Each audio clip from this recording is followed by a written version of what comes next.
मोहक मंगल के चैनल पर 8 कॉपीराइट स्ट्राइक्स भेजी गई एक न्यूज एजेंसी की तरफ से। उससे 45 लाख रुपए मांगे गए विद जीएसटी, और अगर वो ये पैसा ना दे सका तो उसके चैनल को डिलीट करवा दिया जाएगा। मोहक ने 25 मई को एक वीडियो डाला जिसमें उन्होंने बताया कि यही सेम एजेंसी और भी बहुत सारे क्रिएटर्स को फॉल्स कॉपीराइट स्ट्राइक्स भेज के पैसे वसूल रही है। पौरुष शर्मा जो यूट्यूब पर एक न्यूज चैनल चलाते हैं, मोहक ने उनकी भी बात करी। उनसे भी इसी एजेंसी ने 22 लाख रुपए प्लस जीएसटी मांगा और बात फाइनली जाकर 18 लाख रुपए में सेटल हुई और फाइनली पौरुष का चैनल बच पाया। इसके अलावा एक और बड़े क्रिएटर के बारे में मोहक ने बात करी जिसने 50 लाख रुपए प्लस जीएसटी देकर अपने चैनल को हमेशा के लिए डिलीट होने से बचाया है। मोहक के वीडियो के 4 घंटे बाद ही रजत पवार का वीडियो आता है जिसमें उन्होंने बताया कि उनसे भी 18 लाख रुपए मांगे गए, और मोहक के वीडियो के कमेंट्स में ठगेश ने भी ये रिवील किया कि उनसे भी इसी एजेंसी ने सिर्फ एक 2 सेकंड की क्लिप यूज करने के लिए 15 लाख रुपए मांगे थे। ऐसे ही ना जाने कितने क्रिएटर्स को चैनल डिलीट करवाने की, यूट्यूब से बैन करवाने की धमकी देके ये न्यूज एजेंसी लाखों रुपए वसूल चुकी है। इसको एक्सटॉर्शन कहना बिल्कुल गलत नहीं होगा। इस वीडियो के लास्ट में मैंने कुछ स्टेप्स बताए हैं जिससे इशू सॉल्व हो सकता है, एंड तक देखना। तो इस न्यूज एजेंसी का नाम है ANI, एशियन न्यूज इंटरनेशनल। ये सिर्फ इंडिया की ही नहीं, साउथ एशिया की one of the biggest news sourcing agency है। इनके कोई डायरेक्ट टीवी चैनल्स नहीं है, सिर्फ यूट्यूब चैनल्स हैं, लेकिन ऑलमोस्ट जितने भी न्यूज चैनल्स के नाम आप लोग जानते हो, ऑलमोस्ट सब के सब ANI से मल्टीमीडिया न्यूज खरीदते हैं। स्पेशली इंडिया के मैक्सिमम वीडियो न्यूज कंटेंट को ANI ऑन करती है। ANI 50 साल से भी ज्यादा पुरानी एक न्यूज एजेंसी है और इसकी हिस्ट्री रही है रूलिंग गवर्नमेंट की चाटुकारिता करने की। इवन जब कांग्रेस रूल कर रही थी, ANI was totally with them and supported their propaganda। और जब 2014 में बीजेपी पावर में आई तब तो ये कंपनी क्लियरली गवर्नमेंट के साथ क्लोजली एसोसिएट हो गई। मुझे बहुत ज्यादा लीगली करेक्ट होना पड़ रहा है, तुम समझ लेना कि मैं यहाँ क्या वर्ड्स यूज कर रहा होता अगर इतना सोफिस्टिकेटेड तरीके से बोलने का प्रेशर नहीं होता तो। ANI ने पिछले साल विकीमीडिया फाउंडेशन जो विकीपीडिया चलाती है उस पर भी 2 करोड़ का डेफेमेशन केस फाइल किया था जो अभी तक चल रहा है। वो केस इसलिए किया गया था क्योंकि विकीपीडिया पर एलिजिडली एक आर्टिकल पोस्ट हुआ जो ANI के लिए डेफेमेटरी था। ANI की बहुत लंबी हिस्ट्री रही है लीगल ग्राउंड्स पर ग्रे जोन में खेलने की, और वही चीज वो अभी यूट्यूब क्रिएटर्स के साथ कर रहे हैं। जैसे मैंने स्टार्टिंग में बताया कि इन क्रिएटर से लाखों रुपए ले रहे हैं, वो ले किन ग्राउंड्स पे रहे हैं ये डिस्कस करते हैं। इसको समझने के लिए सबसे पहले ANI के बिजनेस मॉडल को समझना जरूरी है। तो ANI कोई media house and news bureau नहीं है, ये एक न्यूज एजेंसी है जो पर्सनल लेवल पे कंटेंट बनाती है। इनके हजारों जर्नलिस्ट हैं जो देश भर से न्यूज कंटेंट रिकॉर्ड करते हैं, इंटरव्यूज से लेकर लोकल न्यूज वीडियोस तक, और फिर उस कंटेंट को बाकी मीडिया हाउसेस को बेचते हैं सब्सक्रिप्शन मॉडल पे। मतलब इंडिया में बहुत ऐसे इवेंट्स और ओकेजन्स होते हैं जहाँ हर एक मीडिया हाउस का रिपोर्टर या जर्नलिस्ट नहीं पहुंच सकता, कुछ एक्सक्लूसिव एजेंसी वहां पहुंच सकती है, और वैसी ही एक एजेंसी है ANI। तो आप लोग जितना कंटेंट न्यूज चैनल्स पर देखते हो उसमें से बहुत सारा ANI का सोर्स कंटेंट होता है जिसको उन न्यूज चैनल्स ने ANI से खरीदा होता है या सोर्स किया होता है। अभी इसी मॉडल को यूट्यूबर्स पर फॉल्स तरीके से इंप्लीमेंट कर रहे हैं। पहले मोहक के वीडियो की एक क्लिप देख लो, फिर इसके बारे में अच्छे से बात करते हैं। उन्होंने कहा कि ये 45 लाख प्लस जीएसटी ना पेनल्टी का अमाउंट है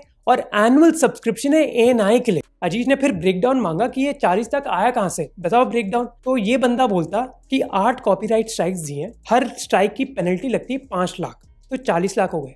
तो या तो 40 लाख पेनल्टी के दे दो या फिर 40 लाख का सब्सक्रिप्शन ही ले लो 2 साल का। मोहक का वीडियो आने से लगभग 2-3 हफ्ते पहले पौरुष शर्मा ने भी इसी सेम टॉपिक पे एक वीडियो बनाया था, ये बताते हुए कि उनका चैनल भी डिलीट हो जाएगा अगर वो 7 दिन में 22 लाख रुपए ना दे सके तो। उन्होंने ऑडियंस से सपोर्ट मांगा, डोनेशंस लिए, और फिर भी कुछ 2-4 लाख रुपए इकट्ठे हुए और 18 लाख रुपए देकर उन्होंने अपने चैनल को बचाया। जब पौरुष का वीडियो आया मुझे लगा था कि ये पौरुष के पॉलिटिकल आइडियोलॉजीज की वजह से हो रहा है। इन माई ओपिनियन पौरुष is one of those guys जो रूलिंग गवर्नमेंट के खिलाफ आवाज उठाते हैं। आई थॉट उनके चैनल पर इसलिए अटैक किया गया। आई वाज वरीड कि ये धीरे धीरे कंटेंट मॉडरेशन करने का प्लान है, लेकिन ये तो कुछ और ही निकला। सिर्फ पॉलिटिकली लीनिंग क्रिएटर्स ही नहीं, ठगेश जैसे क्रिएटर्स को इन्होंने स्ट्राइक्स दी हैं जिनका पॉलिटिकल और न्यूज कंटेंट से कुछ लेना देना ही नहीं है। तो साइन एकदम क्लियर है कि ये बस इनकी डर्टी मनी मेकिंग टैक्टिक्स हैं और मेनली टारगेट उनको किया जा रहा है जो इंफोटेनमेंट नीश में है और मेन स्ट्रीम मीडिया के डेड फ्यूचर को और भी ज्यादा डेड बनाते जा रहे हैं। Which takes us to the next part of this video कि ANI ये क्यों कर रही है। Mainstream news agencies and media houses are envying YouTube creators, specially जो न्यूज से रिलेटेड कंटेंट बना रहे हैं। वो इस बात से एनवी रखते हैं कि इन यूट्यूबर्स को ना कोई फील्ड जर्नलिस्ट की जरूरत पड़ती है, ना इतने फंड्स की जरूरत पड़ती है, और इसके बावजूद भी ऑडियंस का सारा ट्रैक्शन इनकी तरफ शिफ्ट हो रहा है। और ये खुद जो लाखों करोड़ों के कैपेक्स पे चलते हैं उन्हें ऑडियंस देखना छोड़ रही है। तो जब इन्हें दिखता है कि कोई यूट्यूबर अपने घर पे बैठ के इतनी आई वॉल्स खींच पा रहा है, दे N V him.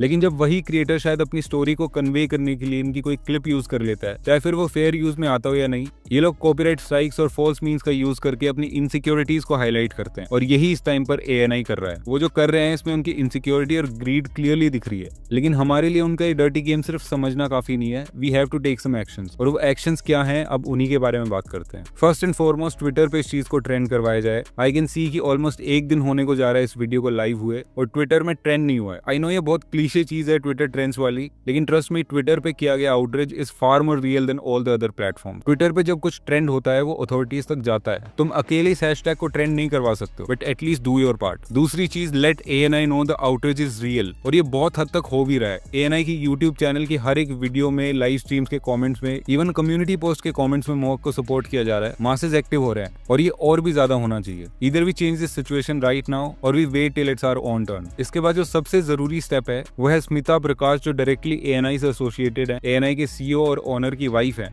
We can say part owner है। तो स्मिता प्रकाश को हाईलाइट करके इस चीज का आउटरीच होना चाहिए। यूजुअली जब लोग किसी कॉर्पोरेशन के अगेंस्ट आवाज उठाते हैं वो थोड़े दिन में हवा बन के रह जाती है, लेकिन स्मिता प्रकाश के सामने जब ये चीज हर जगह एड्रेस करी जाएगी, हाईलाइट करी जाएगी, she will think about the repercussions of her companies wrong doings. मैं ये नहीं कह रहा कि उनको टारगेट करो, उनको गालियां दो, हेट दो, इससे तो सिचुएशन एकदम ही खराब हो जाएगी। हेट को तो उन्हें इग्नोर करने की आदत हो चुकी होगी ऑलरेडी, लेकिन मेक हर रियलाइज कि उनकी कंपनी की तरफ से क्या क्या किया जा रहा है, व्हिच शी ऑब्वियसली नोज। लेकिन दिन रात जब यही सेम चीज उनके सामने चलेगी, नेशन वाइड कैंसिलेशन का डर जब उन्हें परेशान करेगा, तब वो ये सब करना बंद करवाएंगे अपनी कंपनी से। She is a face of ANI, तो अकाउंटेबल उनको ठहराना पड़ेगा, तभी कुछ पॉजिटिव एक्शन की उम्मीद की जा सकती है। इसके बाद अश्विनी वैष्णव जो इन्फॉर्मेशन एंड ब्रॉडकास्टिंग मिनिस्टर हैं, उनको ईमेल करो, मेंशन करो, टैग करो। उन तक ये बात इतनी इंटेंसिटी से पहुंचनी चाहिए कि वो मजबूर हो जाए एक्शन लेने के लिए। ट्विटर पे उनका हैंडल है, 16 लाख फॉलोअर्स हैं, खूब एक्टिव रहते हैं। इवन दो मुझे डाउट्स हैं कि ANI के अगेंस्ट गवर्नमेंट क्रिएटर्स का साथ देगी, क्योंकि बहुत ऑब्वियस है कि मोदी जी का इतने सालों में the only interview was with Smita Prakash. This tells us a lot, लेकिन फिर भी हमें कोशिश पूरी करनी चाहिए। फिर फाइनली आती है यूट्यूब इंडिया की बारी।